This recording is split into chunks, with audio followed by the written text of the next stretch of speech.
नमस्कार साथियों, स्वागत है आप सभी का आपके अपनी YouTube channel intelligent training academy पर। जैसा कि आप सभी को पता है, अपनी एमपीजीके की कितनी 500 एमसीक्यू की सीरीज चल रही है, तो उसमें हमारे कितने पार्ट 13 जो है मैंने आपको कंप्लीट करवा दिए हैं। और आज हमारा कौन सा होने वाला है, पार्ट 14, यानी कि पार्ट आपका 14 नंबर का होने वाला है। बहुत ही शानदार क्वेश्चन इसमें होंगे। चलिए बने रहिए हमारे साथ आखिरी तक। ये है आपका चैनल इंटेलिजेंट ट्रेनिंग एकेडमी। अगर सब्सक्राइब नहीं किया हो तो जल्दी से सब्सक्राइब कर लीजिए, क्योंकि इसी तरीके की और भी शानदार क्लासेस आपके लिए इसी चैनल पर प्रोवाइड लगातार करवाई जाती हैं। साथ ही आप हमारे चैनल से मैथ भी बहुत शानदार तरीके से पढ़ सकते हैं। ये हमारा है Telegram channel intelligent training academy, ठीक है। अगर ज्वाइन नहीं हुए हो तो यहाँ पर सबसे पहले ज्वाइन जाकर हो जाना, क्योंकि यहाँ पर आपको जो भी पढ़ाया जाता है, जो भी डेली क्लासेस की होती है, उसकी क्या होती है पीडीएफ आपको वहीं पर डल जाती है, ठीक है। और डेली क्लासेस जो आने वाली होती है आपकी, उसकी नोटिफिकेशन आपको वहाँ पर मिल जाती है, ठीक है।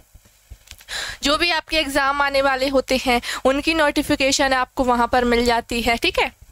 और इम्पोर्टेंट नोट्स आपके वहाँ पर मिल जाते हैं, ठीक है। तो कौन सा है, इंटेलिजेंट ट्रेनिंग एकेडमी। आपको जस्ट उस पर जाना है, आपके टेलीग्राम चैनल पर आपको ये नाम सर्च करना है और हमारा चैनल मिल जाएगा, ज्वाइन हो जाना। और इसके अलावा अगर आपको दूसरा वे चाहिए तो नीचे डिस्क्रिप्शन में लिंक दी हुई है, डायरेक्ट आप वहाँ से भी ज्वाइन हो सकते हैं। ये हमारा है app ITA government job preparation app. अगर इसे इंस्टॉल नहीं किया हो तो इसे भी ज़रूर से इंस्टॉल कर लीजिएगा, क्योंकि यहाँ पर आपको मिलता है स्टडी मटेरियल, बहुत सारा स्टडी मटेरियल आपको मिलता है यहाँ पर बहुत सारा।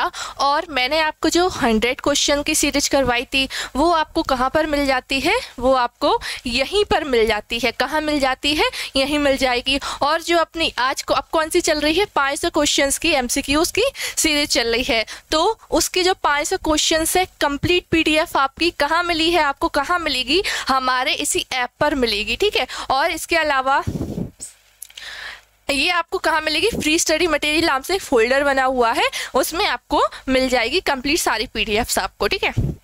इसके अलावा SSC CGL previous year question आपके यहाँ पर मिल जाएगा, set wise video solution, previous year question की practice set PDF, solution PDF भी आपको मिलेगी। कितने में, सिर्फ 49 रुपये में आपको मिल जाएगी, ठीक है। कहाँ पर, हमारे ऐप पर, ठीक है। साथ ही हमारी ई बुक है जीव विज्ञान की, यानी आपकी बायोलॉजी की कंप्लीट बुक है, ये आपकी ई बुक है, ठीक है। चैप्टर वाइज इसमें बायोलॉजी दी हुई है और कंप्लीट सिलेबस इसमें है, फ्री MCQs इसमें है, ठीक है। और ये भी आपको कितने में पड़ेगी, सिर्फ 49 रुपीज़ में आपको पड़ेगी, हमारे ही इसी ऐप पर मिलेगी आपको। चलिए क्वेश्चन स्टार्ट करते हैं हमारे आज के।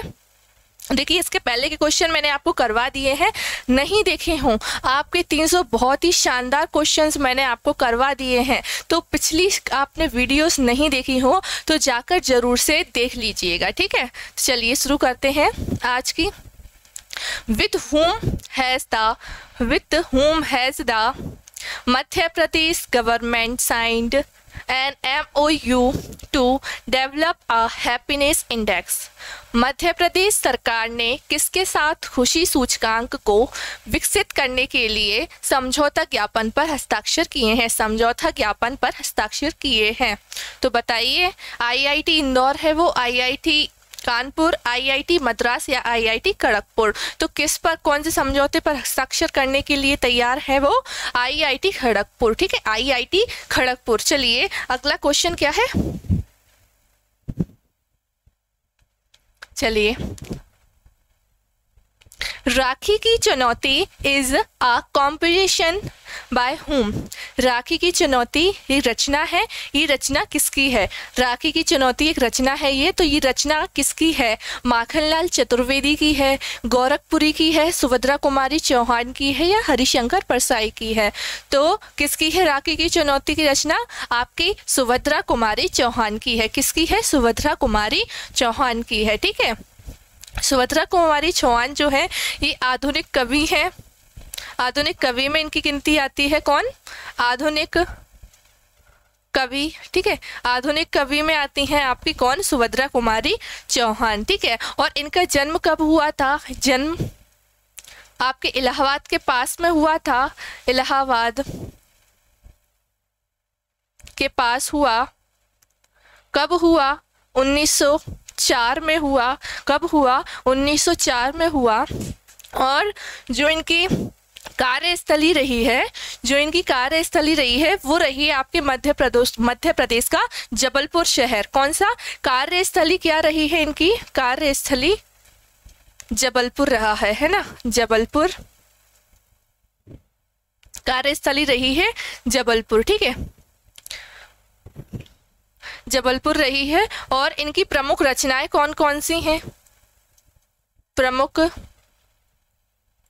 रचनाएं कौन कौन सी हैं, त्रिधारा, त्रिधारा, बिखरे मोती, बिखरे मोती, रानी लक्ष्मीबाई, झांसी की रानी, लक्ष्मीबाई, और सवा के खेल। ये सब किसकी रचनाएं हैं, आपके सुभद्रा कुमारी चौहान के क्या है, रचनाएं हैं, प्रमुख रचनाएं हैं, ठीक है। इनकी कार्यस्थली क्या रही है, जबलपुर रही है। कंफ्यूज नहीं हो जाना कि इनका जन्म इलाहाबाद साइड हुआ है तो उनकी कार्यस्थली भी वही होगी, ऐसा नहीं है। इनकी जो कार्यस्थली रही है वो कहाँ पर रही है, जबलपुर में रही है, ठीक है। और ये आधुनिक कवि है और इनका जन्म हुआ है आपका 1904 में इलाहाबाद के पास। चलिए आगे बढ़ते हैं। चलिए अगला question, who out of the following is a double Special Olympics medallist originally from Madhya Pradesh. निम्न में से कौन 2 बार विशेष ओलंपिक पदक विजेता है जो मूल रूप से मध्य प्रदेश के का निवासी है।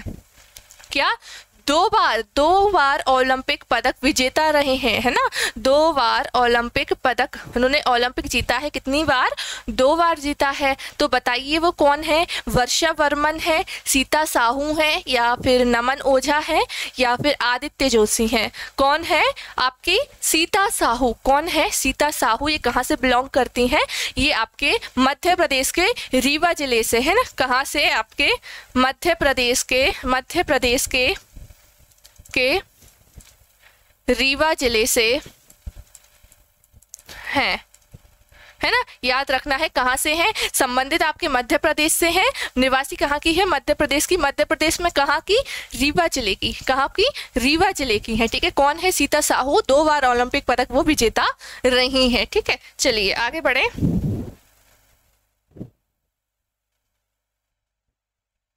चलिए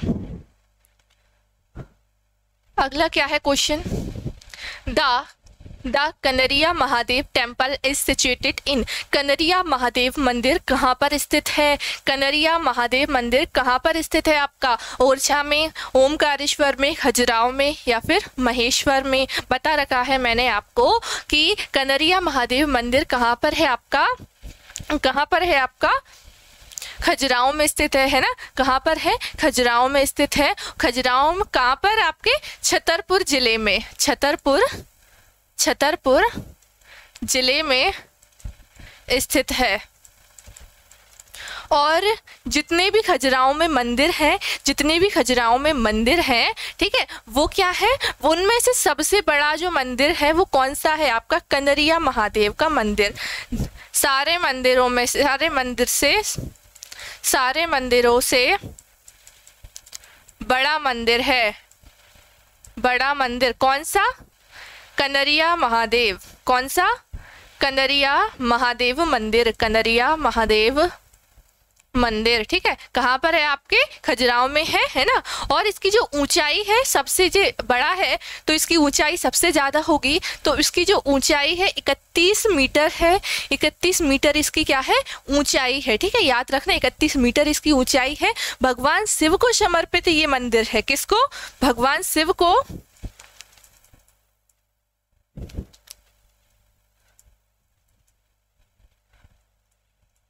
भगवान शिव को समर्पित मंदिर, इतना क्लियर है? चलिए ठीक है।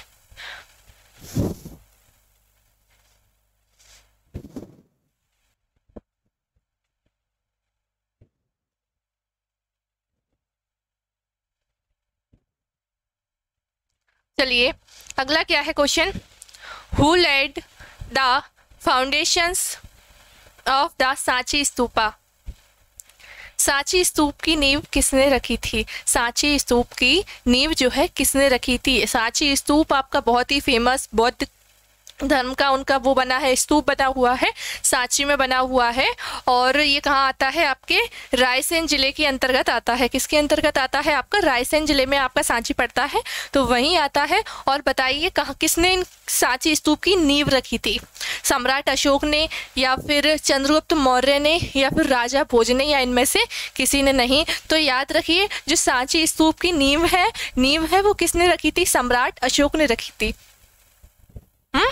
सम्राट अशोक ने रखी थी, ठीक है। और सम्राट अशोक की पत्नी महादेवी कहाँ से संबंधित थी? विदिशा से, है ना, विदिशा से संबंधित थी। सम्राट, कल ही बताया है मैंने, सम्राट अशोक की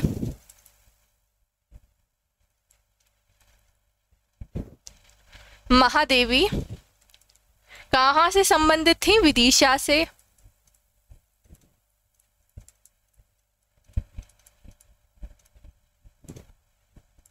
ठीक है, कहाँ से? सम्राट अशोक की पत्नी महादेवी विदिशा से संबंधित थी। और सांची स्तूप को आपके रायसेन के दो ऐसे स्थल है जिनको यूनेस्को की विश्व धरोहर स्थल में शामिल किया गया है।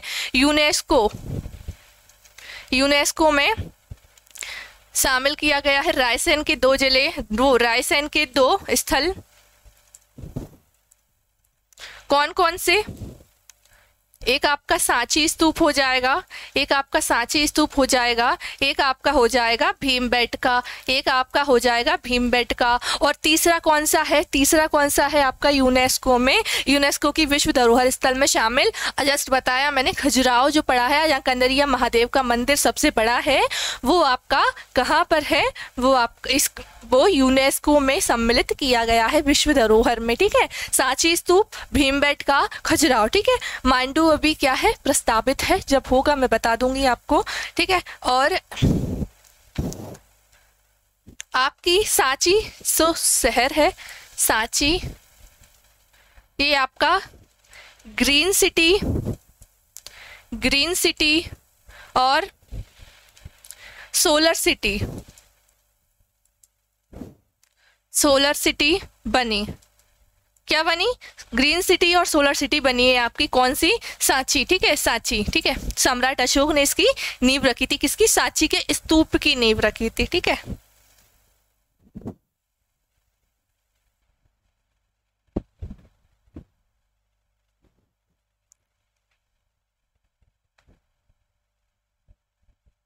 चलिए अगला question, which of the following folk dance belong to Madhya Pradesh. निम्न में से कौन सा लोक नृत्य मध्य प्रदेश का है? निम्नलिखित में से कौन सा फोक डांस है जो आपके मध्य प्रदेश का है? देखिए, कर्मा, थाप्ती, या फिर उपरोक्त दोनों, या इनमें से कोई नहीं। तो क्या होगा? आपका कर्मा और थाप्ती दोनों ही आपके मध्य प्रदेश के लोक नृत्य हैं। क्या है? आपके मध्य प्रदेश के लोक नृत्य हैं, है ना, लोक नृत्य हैं। यानी कि आपका क्या होगा आंसर? दोनों, उपरोक्त दोनों, वर्थ ऑफ द अबव, ठीक है, दोनों। चलिए आगे बढ़े।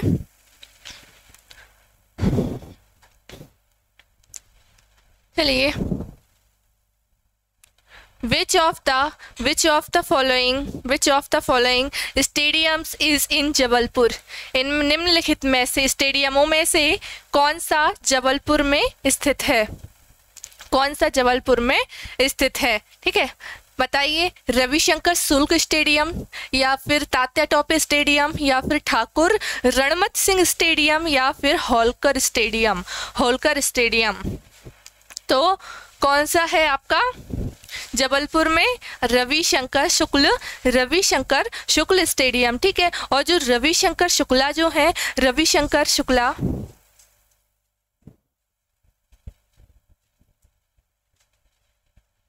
रविशंकर शुक्ला, इनका नाम आपने बहुत अच्छे से सुना होगा। जो पार्ट ए था आपका कौन सा, सेंट्रल प्रोविंसेस एंड बरार, उसके कौन थे, मुख्यमंत्री रहे हैं, उसके मुख्यमंत्री रहे हैं जब आपका क्या था, आपका मध्य प्रदेश राज्य का गठन नहीं हुआ था, तब से क्या है, ये आपके पार्ट ए के मुख्यमंत्री रहे हैं, है ना, मुख्यमंत्री रहे हैं। और इसके अलावा जब आपका बन गया, मध्य प्रदेश का गठन हो गया, कब हो गया था आपका, 1 नवंबर 1956 को, तब क्या हुआ, तब इन्हीं को पहला क्या बनाया गया था, मुख्यमंत्री बनाया गया था। यानी कि भोपाल के पहले मुख्यमंत्री कौन है, भोपाल के पहले मुख्यमंत्री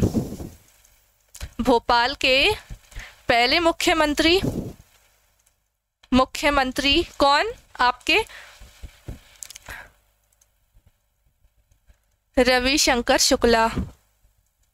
और रविशंकर शुक्ला ही आगे जाके क्या बने, भारत के नवे राष्ट्रपति। कौन बने थे, भारत के नवे राष्ट्रपति। कब बने, 1992 से 1997 तक ये रहे, राष्ट्रपति के रूप में इन्होंने काम किया, भारत के नवे राष्ट्रपति के रूप में। ठीक है, किसने, रविशंकर शुक्ला ने। ठीक है, और रविशंकर शुक्ल स्टेडियम कहाँ पर है आपका, तो वो जबलपुर में है। ठीक है, चलिए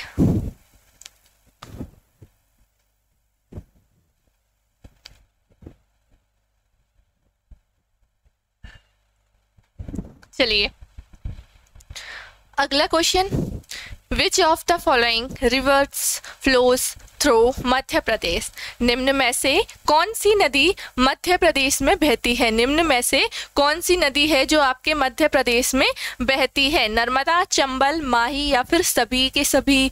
तो बताइए, आपकी नर्मदा आपने सुनी है, चंबल आपने सुनी है, माही नदी सुनी है, तो सभी के सभी नदियां कहाँ से निकलती हैं, आपके मध्य प्रदेश से निकलती हैं, है ना, मध्य प्रदेश से निकलती हैं। ठीक है, और आपकी जो नर्मदा नदी है वो मध्य प्रदेश की क्या है, जीवन रेखा है, मध्य प्रदेश की जीवन रेखा। चलिए, आपको क्वेश्चन है एक ये है, बुंदेलखंड की जीवन रेखा क्या है, बुंदेलखंड की जीवन रेखा क्या है, कौन सी नदी है बुंदेलखंड की जीवन रेखा। कई बार मैंने आपको बता दिया है, इसका कमेंट आपको करना है, बताऊंगी मैं किसने सही आंसर दिया था। ठीक है, अगली क्लास में मैं। ठीक है, तो बताइए, मध्य प्रदेश की जीवन रेखा है आपकी नर्मदा नदी, है ना, और नर्मदा नदी आपकी सबसे बड़ी नदी है, आपके मध्य प्रदेश की सबसे बड़ी नदी है, सबसे बड़ी नदी है, और सबसे बड़ी नदी है। इसके बाद इसकी जो पूरे आप इसकी टोटल लंबाई कितनी है, नर्मदा नदी की सबसे बड़ी है तो इसकी लंबाई सबसे ज़्यादा होगी, कितनी होगी, 1312 किलोमीटर इसकी टोटल लंबाई है, जिसमें से मध्य प्रदेश में कितनी बहती है, मध्य प्रदेश में कितनी बहती है। देखिए आपकी जो नर्मदा नदी है वो कहाँ कहाँ बहती है, आपकी मध्य प्रदेश में बहती है, आपके गुजरात में बहती है, आपके महाराष्ट्र में बहती है ना, और फिर कहाँ गिर जाती है, आपके खंबात की खाड़ी में ये जाकर गिर जाती है। ठीक है, तो मध्य प्रदेश में बहती है ये आपकी 1077 किलोमीटर। ठीक है, और बाहर कितनी बहेगी, माइनस कर दो, 235 बाहर बहती है, अन्य राज्यों में बहती है ना, अन्य राज्यों में बहती है 235। तो सबसे बड़ी नदी कौन सी है, आपके मध्य प्रदेश की नर्मदा नदी है। इसके बाद जो आती है वो है आपकी चंबल नदी। कौन सी नदी, चंबल नदी। ठीक है, चंबल नदी कितनी, 965 किलोमीटर है, 965 किलोमीटर टोटल लंबाई है इसकी। और इसके बाद में आती है नर्मदा नदी के बाद दूसरी नदी है सबसे बड़ी, चंबल नदी। ठीक है, चंबल नदी है ना, लंबाई कितनी है इसकी, देखिए नर्मदा से थोड़ी कम है ना, 965 किलोमीटर। ठीक है, और जो नर्मदा नदी है इसके अन्य नाम मैंने बता ही दिए थे आपको, रेवा है, मेकलसुता है, शंकरपुत्री है। ठीक है, गिवर ऑफ प्लेजर है, यानी कि खुशी की नदी है ना। तो ये सब नाम आपके काय के हैं, आपकी नर्मदा नदी के हैं। ठीक है, चलिए आगे बढ़ते हैं।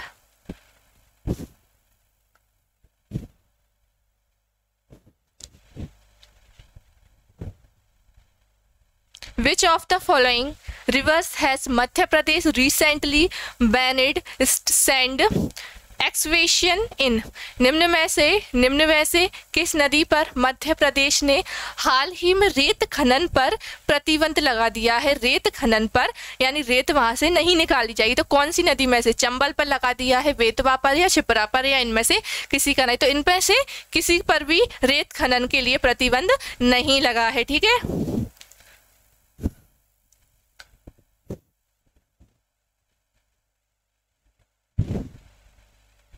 चलिए अगला क्वेश्चन क्या है आपका। Madhya Pradesh came under the rule of the Delhi Sultanate in the century. Madhya Pradesh किस सदी में दिल्ली सल्तनत के नियंत्रण में आया था? मध्य प्रदेश कौन सी सदी में दिल्ली सल्तनत के नियंत्रण में आया था? किसके? दिल्ली सल्तनत के नियंत्रण में आया था, बताइए। 13वीं सदी में, 15वीं सदी में, 12वीं सदी या फिर 14वीं सदी? तो कब आया था दिल्ली सल्तनत के नियंत्रण में आपका मध्य प्रदेश? 13वीं सदी में, है ना, 13th सेंचुरी। ठीक है, चलिए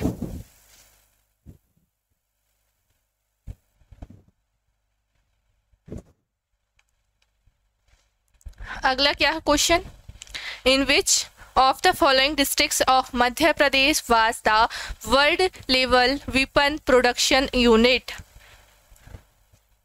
inaugurated?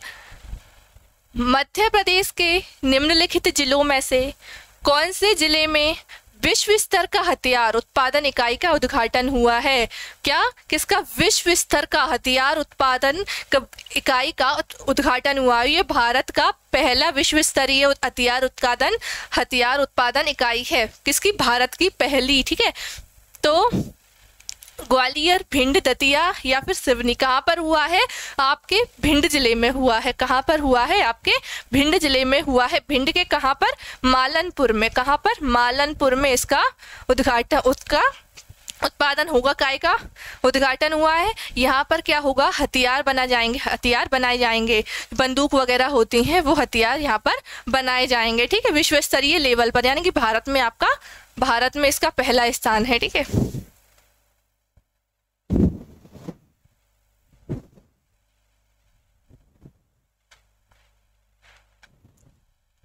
चलिए अगला क्वेश्चन।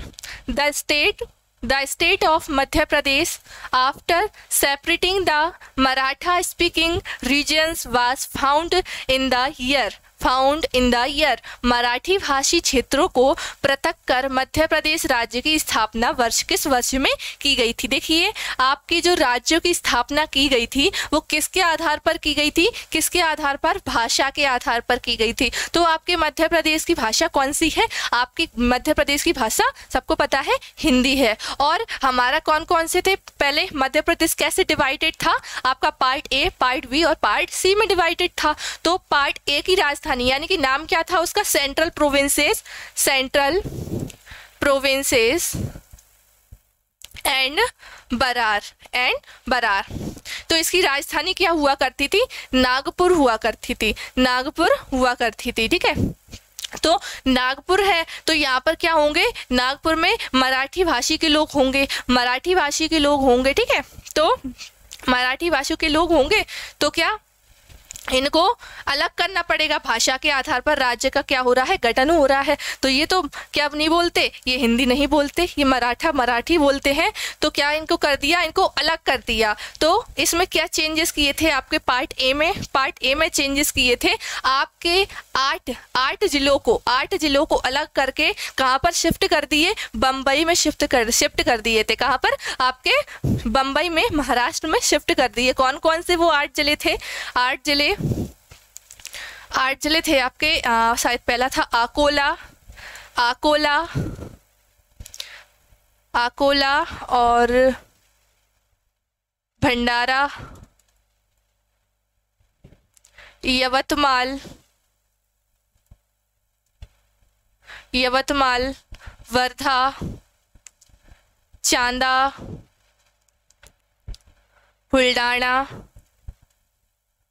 बुल्डाना, अमरावती,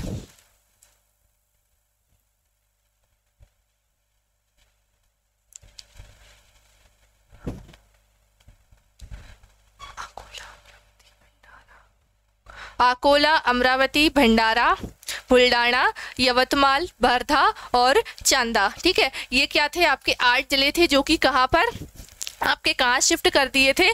बम्बई में शिफ्ट कर दिए थे। ठीक है, पार्ट ए में ये चेंजेस हुए थे। पार्ट बी में क्या चेंजेस हुआ? पार्ट बी क्या था आपका? मध्य भारत था आपका पार्ट बी, है ना। पार्ट बी क्या था आपका? मध्य भारत। इसकी राजधानी 2 हुआ करती थी, कौन सी? एक इंदौर, एक आपकी ग्वालियर। क्या हुआ करती थी? एक आपकी इंदौर हुआ करती थी, एक आपकी हुआ करती थी ग्वालियर हुआ करती थी। ठीक है, इनमें से ग्रीष्मकालीन और शीतकालीन थी, यानी कि 6-6 महीने के लिए ये राजधानियाँ रहती थी। 6-6 महीने के लिए ये राजधानियाँ रहती थी। इंदौर आपकी ग्रीष्मकालीन राजधानी थी और ग्वालियर आपकी कैसी थी? शीतकालीन राजधानी थी। ठीक है, तो आपके मध्य भारत की जो राजधानी थी क्या थी? आपके मध्य भारत की राजधानी देखिए इंदौर और ग्वालियर जो है, इंदौर और ग्वालियर जी आपकी देखिए 5.5 महीने के लिए रहती थी। आपकी क्या रहती थी? इंदौर, और ग्वालियर रहती थी 6.5 महीने के लिए। ठीक है, और जो मध्य भारत की राजधानी थी ये दोनों थी, इंदौर और ग्वालियर। ठीक है, इसमें क्या चेंजेस किए गए थे? मध्य भारत में क्या चेंजेस किए गए थे तो मैंने आपको बताई दिए। राजस्थान की जो कोटा जिले की तहसील थी सिरौंज, वो हमने कहाँ पर सम्मिलित कर ली? हमारे विदिशा में शामिल कर लिया। और हमारे मंदसौर की भानपुरा तहसील के सुनील टप्पा गांव को कहाँ पर दे दिया था? हमने राजस्थान को दे दिया था। ठीक है, एक लिया एक दे दिया, तो ऐसे आपका बना। तो और पार्ट सी में कोई चेंजेस नहीं किए गए थे। विंध्य प्रदेश में क्या है? कोई भी चेंजेस नहीं किए गए थे। ठीक है, उसकी राजधानी क्या थी? रीवा थी। ठीक है, क्या थी? रीवा थी। तो देखिए अब बताइए, मराठी भाषी क्षेत्रों को पृथक कर मध्य प्रदेश राज्य की स्थापना किस वर्ष में की गई थी? तो हम सभी को पता है कि मध्य प्रदेश राज्य की स्थापना कब की गई थी? 1 नवंबर 1956 को। देख लीजिए 1956 कहाँ पे है? तो ये रहा आपका 1956, है ना। पार्ट तीनों को जोड़कर आपका क्या बनाया गया था? मध्य प्रदेश बनाया गया था।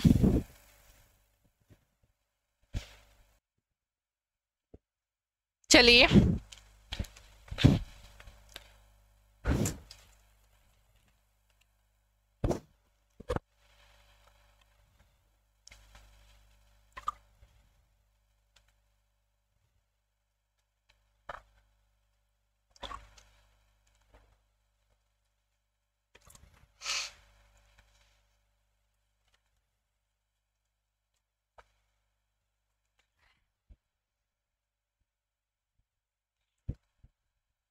How many parts of Bhopal have been declared as gas affected in the Bhopal gas tragedy that occurred in 1984?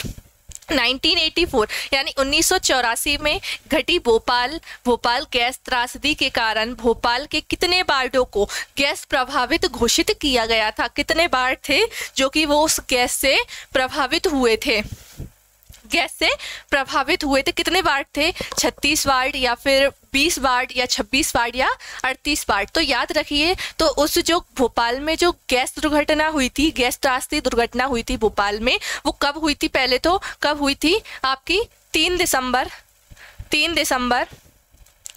दिसंबर 1984 को ये घटना हुई थी भोपाल में। उससे प्रभावित हुए थे 36 वार्ड जो है उससे प्रभावित हुए थे। ठीक है, 36 वार्ड प्रभावित हुए और कितने? 15,000 से भी ज़्यादा लोग इसमें मारे गए थे। ज़्यादा मारे गए और 15 लाख से ज़्यादा क्या हुए? घायल हुए थे। 15 लाख से ज़्यादा क्या हुए? इसमें अपंग हो गए, घायल हो गए वो लोग। ठीक है, और ये जो है आपकी भोपाल में जो गैस त्रासदी घटना हुई थी वो किस गैस के कारण हुई थी? मिथाइल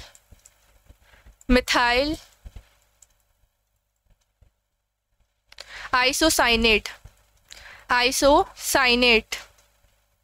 और इस गैस को निष्प्रभावी बनाने के लिए क्या चलाया गया था? निष्प्रभावी बनाने के लिए क्या किया गया? फैथ, ऑपरेशन फैथ चलाया गया। ऑपरेशन फैथ, ऑपरेशन फैथ जो है चलाया गया था। ठीक है, ऑपरेशन फैथ जो है चलाया गया था। कौन सी कंपनी में ये हुआ था? कौन सी कंपनी में ये गैस दुर्घटना हुई थी? ये हुई थी आपकी union carbide India limited. Union carbide India limited. Union carbide India limited. इसी कंपनी में क्या हुआ था? इसी कंपनी में हुआ था भोपाल गैस दुर्घटना कांड। ठीक है, ये क्या हुआ था? गैस त्रासदी। ये आपकी कहाँ पर, कौन सी कंपनी में? Union carbide limited. अगर बात करें कि ये वर्तमान में क्या चालू है, नहीं, इस जो वर्तमान में ये है जो है चालू नहीं है, और इसका जो भी अवशेष बचा है वो जर्मनी को बेचने की बात चल रही है, जर्मनी को देने की बात चल रही है। ठीक है, जब अभी तय नहीं हुआ है, जब होगा जब बता दिया जाएगा। ठीक है, तो कौन से? Union carbide limited India. ठीक है, और इसमें सबसे मुख्य आरोपी किसको लगाया गया? मुख्य आरोप किस पर लगा? तो मुख्य आरोप बताऊं इस पे किस पे लगा? तो इस पर जो इसी कंपनी के मालिक थे, यूनियन कार्बाइड इंडिया लिमिटेड के मालिक कौन थे? Warren Anderson. ये कौन थे? इस कंपनी के मालिक थे, union carbide India limited company के मालिक थे कौन? Warren Anderson. तो इन पर जब आरोप, ये डर के मारे कहाँ भाग गए? ये फरार हो गए। कहाँ पर? भारत छोड़कर अमेरिका को भाग गए थे। ठीक है, कौन? Warren Anderson. ठीक है, तो ये है आपकी भोपाल गैस कांड आपका। ठीक है, तो आपको इतनी बातें याद रखनी है। यहाँ पर 15,000 से ज़्यादा लोग मारे गए थे और 15 लाख से ज़्यादा इसमें घायल हो गए, अपंग हो गए थे। ठीक है, कौन सी गैस थी? Methyl isocyanate. ठीक है, और इसे निष्प्रभावी बनाने के लिए ऑपरेशन फैथ चलाया गया था। आपसे पूछा जाए कि ऑपरेशन फैथ कब चलाया गया था, तो किसके लिए ये कब चलाया गया था? जो भोपाल में जो गैस दुर्घटना कांड हुआ था, तो इसको निष्प्रभावी बनाने के लिए ऑपरेशन फैथ चलाया गया था। ठीक है, और इसके अलावा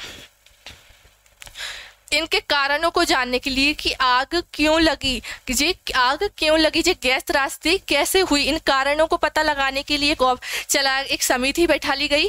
क्या? एस के समिति बैठा ली गई थी। ठीक है, किसके लिए? इनके कारणों को पता लगाने के लिए। ठीक है, तो इतनी बातें क्लियर है। चलिए आगे बढ़ते हैं।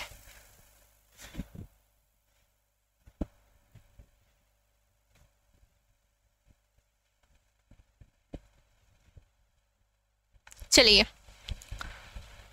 नरेंद्र कर्मकार a renowned mathematician was born in. Narendra Karmakar एक प्रसिद्ध गणितज्ञ, इनका जन्म कहाँ पर हुआ था? देखिए, नरेंद्र कर्मकर जो थे वो कौन थे? एक फेमस मैथमेटिशियन थे, आपके मध्य प्रदेश के थे, फेमस प्रसिद्ध एक गणितज्ञ थे। इनका जन्म आपके मध्य प्रदेश में ही हुआ है। कहाँ पर हुआ है वो बताइए? जबलपुर में, इंदौर में, भोपाल में या फिर ग्वालियर में? तो कहाँ पर हुआ है इनका जन्म? इनका जन्म हुआ है आपके मध्य प्रदेश के ग्वालियर शहर में हुआ है। ठीक है, ग्वालियर शहर में हुआ है। ठीक है,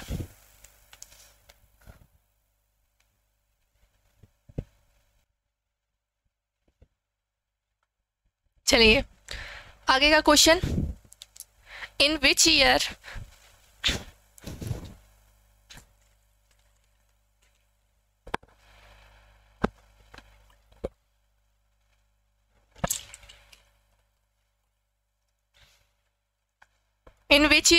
was the National Football League hosted in Indore? Indore में आयोजित राष्ट्रीय फुटबॉल लीग किस वर्ष स्थापित हुआ था? क्या आयोजित हुआ? राष्ट्रीय फुटबॉल लीग आयोजित हुआ था। किस वर्ष हुआ था बताइए? 2013 में, 2015 में, 2016 या फिर 2014 में? तो याद रखिए, आपको जो इंदौर में आयोजित हुआ था राष्ट्रीय फुटबॉल लीग, वो कब हुआ था स्थापित? कब, किस वर्ष हुआ था आयोजित? 2013 में ये स्थापित हुआ था। ठीक है, ये किसके लिए? आपके फुटबॉल के स्तर को बढ़ाने के लिए।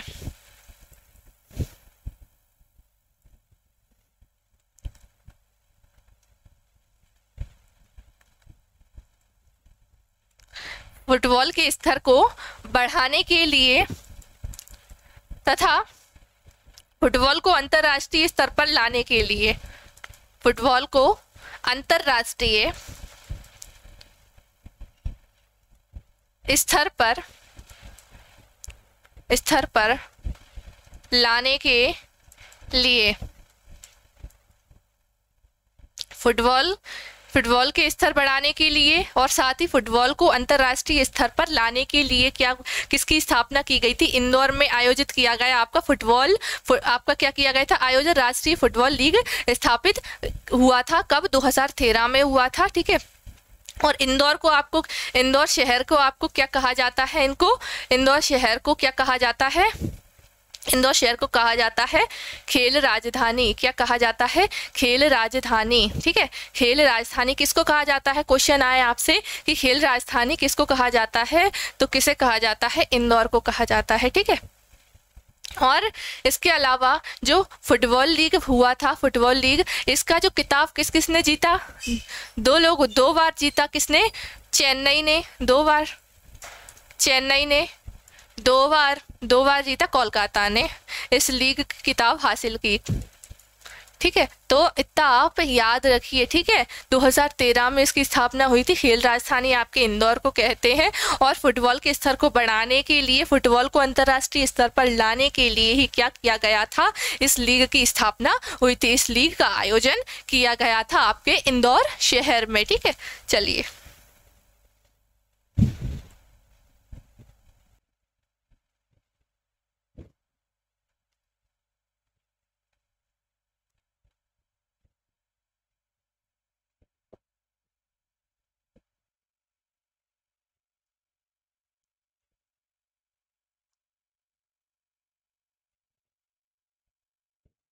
चलिए, in which of the following districts in the fair of मट घोगरा held? मट घोगरा, निम्नलिखित जिलों में से कौन से जिले में मठ घोगरा का मेला लगता है? मठ घोगरा का मेला लगता है होशंगाबाद में लगता है, सिवनी में लगता है, या फिर ग्वालियर, या फिर सतना। तो याद रखिए, जो मठ घोगरा का मेला लगता है वो आपके कहाँ पर लगता है? सिवनी में लगता है। ठीक है। और सिवनी को क्या कहा जाता है? सिवनी को क्या कहा जाता है? मध्य प्रदेश का लखनऊ, मध्य प्रदेश का लखनऊ।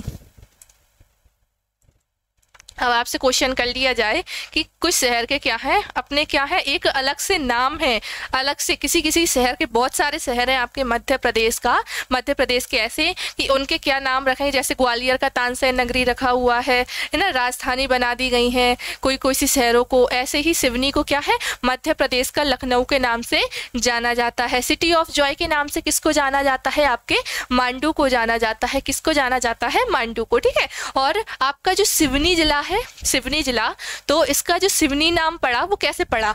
एक सिवना वृक्ष है, सिवना वृक्ष के कारण नाम पड़ा। ठीक है। सिवना वृक्ष के कारण क्या पड़ा? आपके सिवनी जिले का नाम पड़ा था। और जो मट घोगरा का मेला है, इसका एक अलग नाम भी है। अगर ऐसे क्वेश्चन पूछ लिया जाए कि आपका निम्नलिखित जिलों में से कौन से जिले में भैरोथन का मेला लगता है? मठ घोगरा का अन्य नाम क्या है? अन्य नाम है आपका भैरोथन। ठीक है। भैरोथन। ठीक है। और इसके अलावा जो पेंच राष्ट्रीय उद्यान है, पेंच राष्ट्रीय उद्यान वो कहाँ पर है? आपके यहीं पर है, सिवनी में है ना, सिवनी में है। कीपयार्ड बुक की एक बुक है ना, तो वो मैंने आपको बुक का नाम भी बताया था पहले। तो उस बुक में क्या, जो मोगली जंगल बुक है, जंगल बुक आपने देखा होगा कार्टून, उसकी जो परिकल्पना की गई है वो इन्हीं जंगलों में की गई है, आपके पेंच राष्ट्रीय उद्यान में की गई है। तो इसीलिए इसीलिए इसको क्या कहते हैं? पेंच राष्ट्रीय उद्यान को मोगली लैंड कहते हैं। क्या कहते हैं? Mowgli land. तो प्रतिवर्ष यहाँ पर क्या मनाया जाता है? यहीं पर मोगली उत्सव मनाया जाता है यहाँ पर प्रतिवर्ष। और जो आपका मठ घोघरा का यानी भैरवथन का आपका मेला जो है प्रतिवर्ष लगाया जाता है। प्रतिवर्ष 15 दिन तक ये मेला चलता है, 15 दिन तक ये मेला चलता है आपका ये, ठीक है। और यहीं से आपकी सिवनी से ही आपकी क्या निकलती है, आपकी बेनीगंगा नदी निकलती है आपकी, ठीक है। मुंडारा गांव से निकलती है आपके, कहाँ से, बेनीगंगा नदी भी आपकी कहाँ से निकलती है, यहीं से निकलती है आपके सिवनी से, ठीक है। तो आज के लिए इतना ही, बाकी की हम अगली क्लास में देखेंगे। और आपको जो भी समझ नहीं आए, डाउट लगे, आप बिल्कुल कमेंट कीजिए, मैं आपको ज़रूर आंसर दूंगी, ठीक है। और इसके अलावा जो भी आपको चाहिए टॉपिक कि ये समझ में नहीं आ रहा या फिर वो आपको थोड़ा टफ लग रहा है पढ़ने में, तो ज़रूर आप कमेंट कीजिए, मैं उसके लिए आपको कंप्लीट वीडियो बना के दूंगी, ठीक है। तो और जो मैंने आपको क्वेश्चन पूछा है उसका आंसर जरूर से दीजिएगा, ठीक है। और आज की क्लास कैसी लगी जरूर से बताना कमेंट में, ठीक है। और PDF मैं आपको बता ही दूंगी कहाँ पर, टेलीग्राम पर मिलेगी, डिस्क्रिप्शन में आपको लिंक दी हुई है, डायरेक्ट आप वहाँ से ज्वाइन हो जाना, ठीक है। वीडियो पसंद आई हो तो लाइक कीजिए, चैनल को सब्सक्राइब कीजिए। मिलेंगे अगली क्लास में और आगे के क्वेश्चंस के साथ।